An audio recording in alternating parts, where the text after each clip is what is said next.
Boa tarde, pessoal. Desculpa novamente aí pelo atraso, tá? A gente estava ajeitando aqui algumas coisinhas para vocês. Hoje eu vou dar continuidade que a gente estava falando de fios, né? A gente chegou a falar dos modelos, de onde colocar, fizemos marcação na Paula. E agora eu vou falar sobre medicação. Na verdade, gente, e na grande maioria das vezes, eu não receito medicação para o paciente a não ser analgésico, tá? Mas existe, claro, às vezes aquele paciente que relata que tudo nele incha muito, que a reação inflamatória dele é exacerbada, aí eu receito um anti-inflamatório, que é o básico de se receitar quando a pessoa relata questão de inchaço. Mas, por exemplo, às vezes, e na grande maioria das vezes que eu faço nariz, eu receito antibiótico. Por que nariz? Por mais que eu esteja com luva estéreo para fazer o nariz, e com campo e tudo mais, o nariz por si só, ele é uma região que realmente é suja, né? Eu não posso contar então com a sorte. Não digo só do nariz, da questão do pelo que tem ali no nariz, que a gente coloca muito dedo dentro da narina, mas também porque é uma região que dá muito cravo também. Eu não posso correr o risco de, posso até pedir o paciente para fazer a limpeza de pele, mas eu não posso correr o risco, por exemplo, de estar fazendo um percurso ali e na hora do percurso empurrar um cravo para dentro. Essas coisas eu tenho que evitar. Então, quando eu faço nariz, normalmente eu receito antibiótico para o paciente. E na questão de inflamação exacerbada, quando o paciente realmente relata anti-inflamatório, normalmente eu passo corticoide. Mas em todas as situações que eu vejo que o paciente pode vir a sentir dor, eu receito analgésico. Por que nas situações que ele vai sentir dor? Porque o fio liso ele não gera dor, tá? O fio multi também não gera dor, mas o fio de tração, tem pacientes que ficam realmente sentindo umas fisgadinhas, como eu já falei pra vocês, passa na camada de gordura, que é o de tração, aquelas garrinhas às vezes pode ser que solte uma ou outra garra durante alguns meses aí de recuperação do paciente. E isso vai acontecer, não pode acontecer num intervalo aí de mais ou menos 3 meses, que é o tempo do bioestímulo de colágeno, principalmente em regiões que movimentam muito. Quais seriam essas regiões? Nariz é uma região que a gente movimenta muito. A gente faz muito essa carinha aqui de nojo. Quando a gente também vê muito a claridade do sol, a gente fica, né, forçando. Região de elevação de sobrancelha, que é o fox eyes, a gente normalmente são regiões que relatadas pelos pacientes que realmente eles sentem. Por mim, na minha experiência clínica, em mim, na verdade, como paciente, a região que eu mais senti quando eu fiz foi a região aqui de fox eyes. Mas a gente vai ficando calejado, porque você faz a primeira sessão, você sente aquela dor, mas aí você faz a segunda, você sente menos, você faz a terceira sessão, você sente menos ainda. Então parece que você vai ficando realmente habituado a fazer naquela área ali, e a dor vai diminuindo conforme você vai fazendo mais sessões, né? Repetindo o procedimento, renovando o procedimento. Enfim, isso tudo vai depender do paciente, da sessão que ele se encontra e da sensibilidade de cada paciente. Tem pessoas que têm uma sensibilidade exacerbada, né? E a gente tem que respeitar isso. Então, basicamente, em questão de medicação, seria esses 3, tá? E dependendo da situação, como eu falei pra vocês. Checklist para começar em sessão de fios. A primeira coisa que a gente tem que fazer é a higienização do paciente. Hoje em dia a gente anda muito maquiado e às vezes não é nem a maquiagem. Por exemplo, vou atender um paciente masculino e ele não está maquiado, mas pode ser que ele use protetor solar e tem ainda o ambiente. Às vezes o paciente chega aqui no consultório e fala assim: eu já vim de casa com a pele limpa, porque eu sabia que você ia ter que tirar a maquiagem, então eu já vim limpo. Só que ela transitou de casa para o consultório e o ambiente que a gente anda não é um ambiente limpo, né? Então tem poeira, tem tudo. Então não deixe de higienizar seu paciente.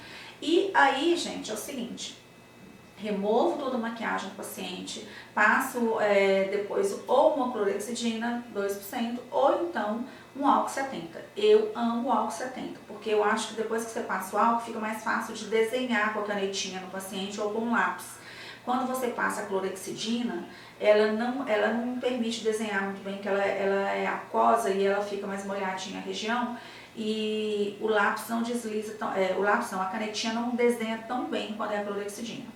E também existem casos de pacientes que têm alergia à clorexidina. Então isso você tem que saber, tá? Eu já vi casos de pacientes com alergia à clorexidina. Então o álcool 70 para mim é o que eu considero mais, no consultório que eu uso mais. Utilizar o campo estéreo, né? Principalmente nas situações em que a gente vai trabalhar no nariz, é ideal usar luva estéreo. Anestesiar o local de inserção dos fios. E aí, gente, a questão da anestesia na inserção dos fios, ela é obrigatória. E existe a questão da anestesia no percurso dos fios. Isso é muito particular, porque não é todo profissional que gosta de anestesiar onde o fio vai passar. Eu, particularmente, anestesio com cânula, tá? Eu anestesio o percurso e ali, vamos supor que eu vou passar aqui, ó, nessa região, pro sulco nasogeniano, 3 fios. Na região onde eu vou passar o fio do meio, eu entro com a cânula e faço uma retroinjeção de anestesia, tá? E aí eu anestesio sem vaso mesmo, uma lidocaína, não é anestésico forte, porque eu vou estar usando cânula, né? O fio é canulado de tração. Então dá para passar ali só uma retroinjeção que já vai anestesiar para os 3. Não é sobrecarregar o paciente de muito anestésico, tá? É só para ficar mais confortável para ele e para a gente poder trabalhar também. Porque, como eu disse, cada paciente tem uma sensibilidade. E as luvas estéreis que eu já falei para vocês. Os cuidados que a gente tem após a inserção dos fios são: normalmente eu peço paciente para utilizar microporo por uns 5 dias em média. Tem pacientes que usam até 7 dias, só que existe também a questão da alergia, tá? Tem pacientes que têm alergia ao microporo, então eu tenho que saber se ele tem alergia. Então, às vezes nem o paciente sabe, eu coloco o micropóreo ou coloco um tape e falo: se der coceira, me fala, que aí eu peço para você remover o micropóreo. E eu percebo também que o paciente que fica com micropóreo sem trocar ele, pelo menos de sim, dia não em casa, a pele fica muito oleosa. Então, uma coisa que eu peço para o paciente é para trocar o micropóreo, tá? Higienizar a face com sabonete neutro e trocar para evitar essa oleosidade e evitar inclusive espinhas e cravos, tá? Existe também a bandagem líquida, que eu pouco utilizo, mas ela tem aqui no consultório, no local do percurso, utilizar essa colinha líquida, tá? Se vocês quiserem. Como eu já uso o tapezinho, aquele redondinho para tampar o lugar do percurso, eu não me apego muito a essa bandagem líquida. Evitar abrir muito a boca por uma semana quando faz os fios de tração, somente os fios de tração, tá, gente? Porque o fio liso não tem esse problema, mas o fio de tração, quando faz para essa região de de sulco nasogeniano, de marionete, do ângulo de mandíbula, a gente tem que evitar abrir muito a boca. E quanto mais a gente abre a boca, mais o paciente pode deixar soltar as garrinhas das espículas. Então, a gente tem que evitar essa abertura excessiva de boca, tá? A gente pede, inclusive o micropóreo é uma segurança de que o paciente vai lembrar e não vai abrir muita boca. Então eu peço ao paciente para, na hora de alimentar, colocar menos alimento no garfo, para poder não precisar de abrir tanto a boca. E outra coisa, alimentos muito duros, então as carnes que são muito duras, evitar comer uma carne moída, comer um frango ensopado, mas evitar aquela carne dura mesmo, para evitar ficar fazendo os movimentos mastigatórios muito fortes, tá? Dormir com um protetor no pescoço. Que seria, sabe aquele protetor que a gente coloca no pescoço para viajar? Aquele ali é indicado, porque o ideal é o paciente dormir com o travesseiro alto e evitar virar de lado. Mas o protetor de pescoço, quando a pessoa dorme com ele, mas com o travesseiro mais alto e coloca ele, se o paciente virar de lado, ele não vai fazer tanta pressão lateral nos fios. Então, o protetor de pescoço ajuda muito essa questão. Não tenho protetor de pescoço, eu pego uma toalha de banho, enrolo e peço ao paciente para colocar, entendeu? Já ajuda também. Tomar a medicação prescrita, caso tenha sido prescrita alguma medicação, meus pacientes normalmente que fazem fios lisos, fios mola, fios multi, eu não passo medicação, é só realmente o analgésico nos fios de tração e, salvo raras exceções, dependendo da situação, a gente passa o antibiótico, tá? Então, por uma semana, o paciente vai dormir, não vai dormir de lado, vai evitar abrir muita boca, evitar alimentos muito duros. Nos 3 primeiros dias, fazer as compressas com gelo, porque o gelo já, por si só, já é um anti-inflamatório. Evitar atividade física por uma semana, tá? Principalmente, gente, isso nos fios de tração. E evitar as atividades físicas de impacto, tá? O correr, o crossfit eu acredito que tenha impacto em algumas situações também. Então, assim, esse tipo de atividade física que deve ser evitado. Evitar também ambientes muito quentes, ou seja, sauna, por exemplo, ficar exposto a estar ali perto do fogão, vem um vapor quente no paciente. Então essas coisas devem ser evitadas, tá? Não pode manusear a área tratada quando o paciente fizer a higiene da região, fazer uma higiene bem de leve com sabonete neutro, tá? Evitar abrir muita boca, só de falar que tem que evitar abrir muita boca para alimentar, né? Já tem uma noção do que deve ser evitado. E aí a gente vai passar para as complicações que pode ser que aconteçam no paciente. Quais poderiam ser essas complicações? Irregularidades, às vezes o paciente fica irregular, dependendo da pele, né, de como a pele do paciente está, se ela está preparada, se ela não está para os fios, que não é qualquer pele que está preparada, tá? Pode acontecer de dar aderências, e aí, se for uma aderência sutil em relação a logo pós-procedimento, a ficar enrugadinho no local, eu posso soltar ali no momento mesmo, tá? Porque aquele ali não vai aumentar o efeito dos fios. Ou eu posso, se demorar a soltar, eu posso pedir o paciente para vir no consultório e debridar a região com cânula para ajudar o paciente, tá? E sempre tentar deixar os dois lados muito parecidos um do outro. Então, às vezes, sempre vai ter um lado que vai dar mais problema que o outro. Então, às vezes, tentar, por exemplo, vamos supor que o paciente fala, esse lado está mais inchado que o outro. Esse lado não ficou tão bom quanto o outro. Isso tudo pode ser devido àquele processo de recuperação. Então, depois que recuperou, que está desinchado, é que você vai conseguir avaliar se está realmente surtindo efeito ali ou não. Mas é normal ter um pouco de dor com os fios de tração. Às vezes até os lisos, se for, por exemplo, colocar liso ou mola aqui nessa região e durante o movimento de sorrir, às vezes pode ser que o paciente fique incomodado ali com o movimento, entendeu? Um fio que ficou muito próximo da entrada, durante o movimento de sorrir, fica querendo sair. Isso aí pode incomodar o paciente, tá? E aí o excesso de movimento pode causar esse incômodo da dor também, não só nos fios de tração nesses casos, tá? É igual colocar fio mola aqui, se a pessoa movimenta muito essa região, o fio mola faz aquele movimento do plumb, de abrir a ruga, e no movimento do paciente pode ser que aconteça um incômodo da dor. Gente, mas não é uma dor insuportável, é uma dor totalmente insuportável, tá? Dependendo da sensibilidade do paciente. Edema, é impossível a gente fazer vários fios no paciente, independente se são fios lisos, se são fios de tração, e não ter um edema, né? A própria anestesia já causa por si só um edema. E hematoma. Hematoma, a gente é cheio de vasos, né, de artérias debaixo aqui da nossa pele, e o hematoma é muito mais quando anestesia do que quando faz o procedimento, se atentem a isso, tá?